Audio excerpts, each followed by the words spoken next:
اعوذ باللہ من الشیطان الرجیم بسم اللہ الرحمن الرحیم ومنهم امیون لا يعلمون الكتاب الا امانی وانهم الا يظنون فویل للذین یکتبون الكتاب بأیدیہم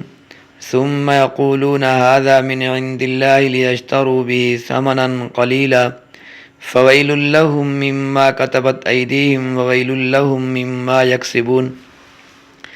وقالوا لن تمسنا النار إلا أياما معدودة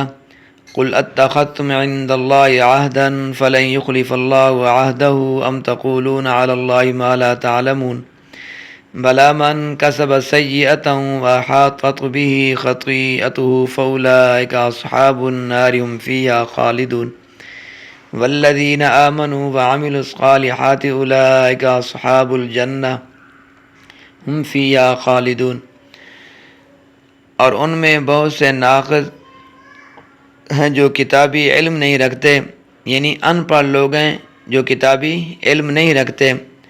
لیکن دل خوش کن باتیں یعنی کہ دل خوش کرنے والی باتیں کرتے ہیں، اور وہ لوگ اور کچھ نہیں خیالات پکا لیتے ہیں، تو بڑی خرابی ان کی ہوگی جو لکھتے ہیں کتاب کو اپنے ہاتھوں سے، پھر کہہ دیتے ہیں کہ یہ خدا کی طرف سے ہے۔ غرض یہ ہوتی ہے کہ اس ذریعے یعنی کہ اس کتاب کے ذریعے سے کچھ نقد قدر قلیل وصول کر لیں، یعنی کچھ پیسے لے لیں ان سے، سو بڑی خرابی آوے گی ان کو اس کی بدولت جس کو ان کے ہاتھوں نے لکھا تھا، اور بڑی خرابی ہوگی ان کو اس کی بدولت جس کو وہ وصول کر لیا کرتے تھے۔ اور یہودیوں نے کہا کہ ہرگز ہم کو آتش چھوئے گی نہیں، یعنی کہ آگ ہمیں نہیں لگے گی مگر تھوڑے روز جو شمار کر لیے جا سکیں۔ آپ یوں فرما دیجئے، کیا تم لوگوں نے اللہ تعالیٰ سے کوئی معاہدہ لے لیا ہے جس میں اللہ تعالیٰ اپنے معاہدے کے خلاف نہ کریں گے، یا اللہ تعالیٰ کے ذمے ایسی بات لگاتے ہو جس کی کوئی علمی سند اپنے پاس نہیں رکھتے؟ کیوں نہیں جو شخص قصداً بری باتیں کرتا رہے اور اس کو اس کی خطا احاطہ کر لے، سو ایسے لوگ اہل دوزخ ہوتے ہیں، وہ اس میں ہمیشہ رہیں گے۔ اور جو لوگ ایمان لائے اور نیک کام کرے، ایسے لوگ اہل بہشت ہوتے ہیں، وہ اس میں ہمیشہ رہیں گے۔ یہودیوں کے متعلق بات ہو رہی تھی کہ ان کے 5 گروہ تھے، اور آگے تیسرے گروہ کا ذکر ہے۔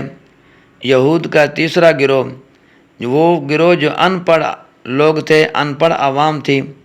فرمایا وَمِنْهُمْ أُمِّيُّونَ لَا يَعْلَمُونَ الْكِتَابَ إِلَّا أَمَانِيَّ وَإِنَّهُمْ إِلَّا يَظُنُّونَ، کیونکہ یہود چونکہ پیغمبروں کی اولاد میں سے تھے، اس لیے خدا تعالیٰ کے ساتھ اپنی خصوصیت ظاہر کرتے تھے۔ کبھی کہتے کہ ہم اللہ کے بیٹے ہیں اور محبوب ہیں، اور کبھی کہتے کہ جنت ہمارے باپ دادا کی میراث ہے، ہمارے سوا اس میں کوئی اور نہیں جائے گا، کہ اس میں جنت میں اور کوئی نہیں جائے گا۔ کبھی کہتے کہ ہمارے بڑے ہمیں بخشوا دیں گے اور ہمیں سزا نہیں ہوگی۔ ان بے بنیاد باتوں اور دل خوش کرنے والی خوشخبریوں پر جو لوگ کہتے ہیں، یہود کا یہ طبقہ خوش تھا، کیونکہ وہ خود تو کتابی علم رکھتے نہ تھے، محض اپنے بڑوں سے سنی سنائی باتوں پر جھوٹی امیدیں اور توقع رکھتے تھے۔ اللہ تعالیٰ ان کی جہالت اور حماقت کو ظاہر فرماتے ہیں کہ جو ان پڑھ اور جاہل یہود نے بلا سند دل خوش کرنے والی باتیں یاد کر رکھی ہیں، یہ کچھ نہیں سوائے اس کے جھوٹے اور بے بنیاد خیالات ہیں، جس کی وجہ کچھ تو ان کے فہم کی کمی کی وجہ سے ہے، اور کچھ ان کے حقائق واقعی تحقیق کہاں نصیب، اور کچھ ان کے علماء کی تعلیم ناقص اور خیانت ہے۔ اور ان کا یہودیوں کا جو چوتھا گروہ،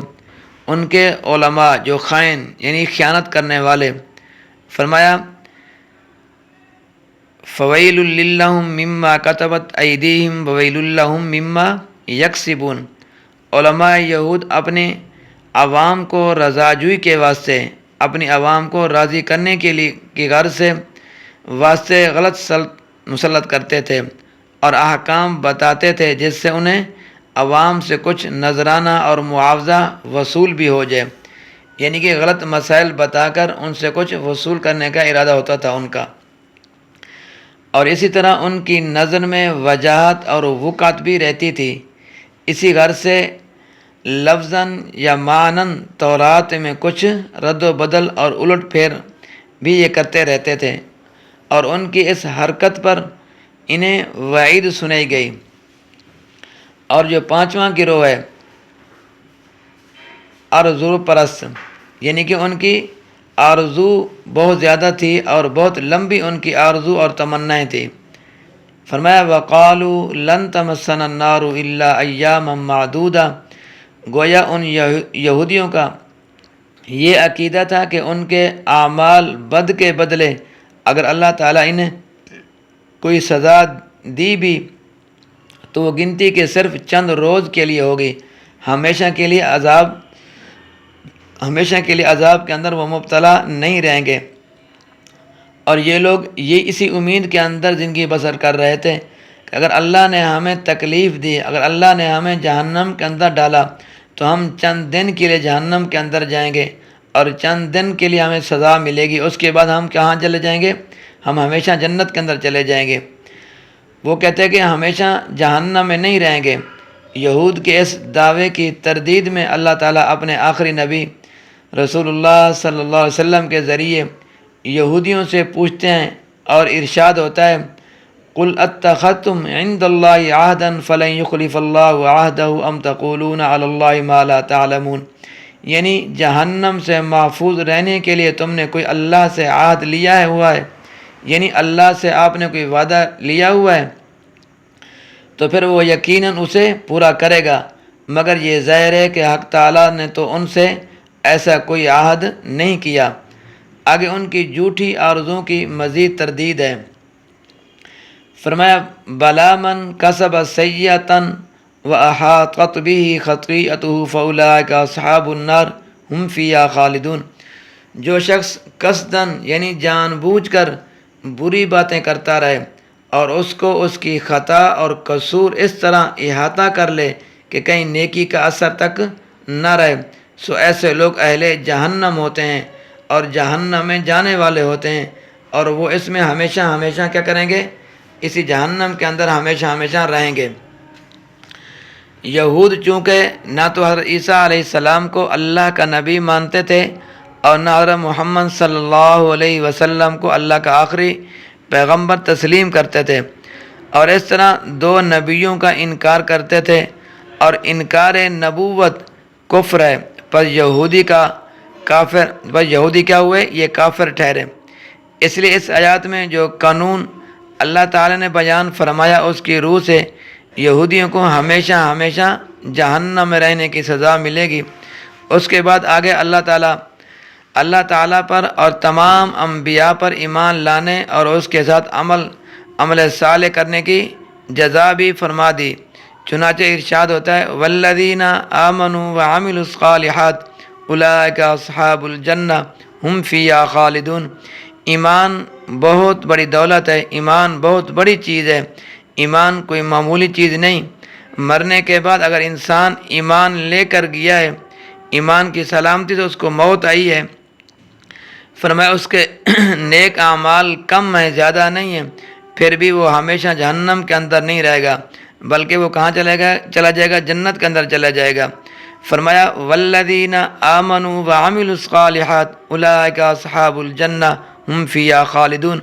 اور جو لوگ اللہ اور اس کے رسول صلی اللہ علیہ وسلم پر ایمان لائے اور نیک کام کرے، یعنی نیک کام کرنا بھی ضروری ہے، ایسے لوگ اہل جنت ہوں گے، وہ جنت کے اندر رہیں گے اور اس میں ہمیشہ ہمیشہ رہیں گے۔ کس میں؟ جنت کے اندر ہمیشہ رہیں گے۔ کوئی عارضی جنت نہیں ملے گی اور نہ ہی عارضی ان کو جوانی ملے گی، جوانی بھی دائمی ہوگی اور جنت بھی دائمی ہوگی، ہمیشہ جنت کے اندر رہیں گے، وہ بھی جوان بن کے رہیں گے۔ یہاں ان آیات میں کافر اور مومن نیک عمل کا ضابطہ بیان ہوا ہے اور مومن بد عمل کا ضابطہ دوسری آیات میں اور احادیث میں ہے۔ تو گویا اللہ تعالیٰ نے یہاں یہود کے غلط گمان اور ان کے باطل عقیدہ کی تردید فرما دی، اور نجات کاملہ کا دار و مدار اللہ اور اس کے رسولوں پر ایمان لانا اور اعمال صالح کو بتایا گیا ہے۔ اگر تم نجات چاہتے ہو کہ اللہ ہمیں نجات دے دیں جہنم سے، انبیاء پر ایمان، اللہ کے رسولوں پر ایمان یہ لازمی ہے، اور اس کے بعد پھر نیک اعمال کا ہونا بھی ضروری ہے۔ اور امت مسلمہ کے لیے مقام فکر، اہل اسلام اپنی کتاب اور سنت پر سختی سے عمل پیرا رہیں، ورنہ پچھلی قوموں کا جو حشر ہوا ان کے متعلق جو وعیدیں قرآن پاک نے بیان کی ہیں وہ کہیں اس امت پر بھی اللہ اور رسول صلی اللہ علیہ وسلم پاک کی نافرمانیوں کی بدولت صادق نہ ٹھہریں۔ بخاری شریف کی حدیث ہے، ابو ہریرہ رضی اللہ تعالیٰ عنہ سے روایت ہے کہ حضرت صلی اللہ علیہ وسلم نے ارشاد فرمایا، قیامت نہ قائم ہوگی جب تک کہ نہ کرنے لگے میری امت اگلے زمانوں کے طریقوں کو، یعنی کہ ایک بالش بھر اور ہاتھ بھر، یعنی بے تفاوت جو اگلے زمانے کے کافروں کی رسمیں تھیں سو میری امت بھی کرے گی۔ اصحاب نے کہا، یا رسول اللہ صلی اللہ علیہ وسلم، کیا مجوسی اور نصارہ کی طرح لوگ ہو جائیں گے؟ تو حضرت صلی اللہ علیہ وسلم نے فرمایا، کون لوگ ہیں سوائے ان کے، یعنی انہی کے قدم بقدم چلیں گے۔ جو لوگ اس طرح کام کریں گے، برے اعمال کریں گے، اللہ کے پیغمبروں کو چھوڑ دیں گے، پھر وہ لوگ، ان کا نتیجہ یہی ہوگا۔ پھر بس دعا کیجئے کہ اللہ تعالی ہمیں اپنے دین سے، اپنے رسول اللہ صلی اللہ علیہ وسلم سے